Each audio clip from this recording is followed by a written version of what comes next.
أولادكم تعلموا أولادكم السباحة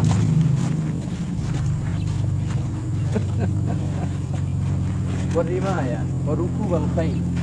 আল্লাহ রাসূল সাল্লাল্লাহু আলাইহি সাল্লাম বলেছেন, তোমরা তোমাদের সন্তানদেরকে সাঁতার শেখাও, কি করে তীর মারতে হয় সেটা শেখাও, আর কি করে ঘোড়ায় চড়তে হয় সেটা শেখাও।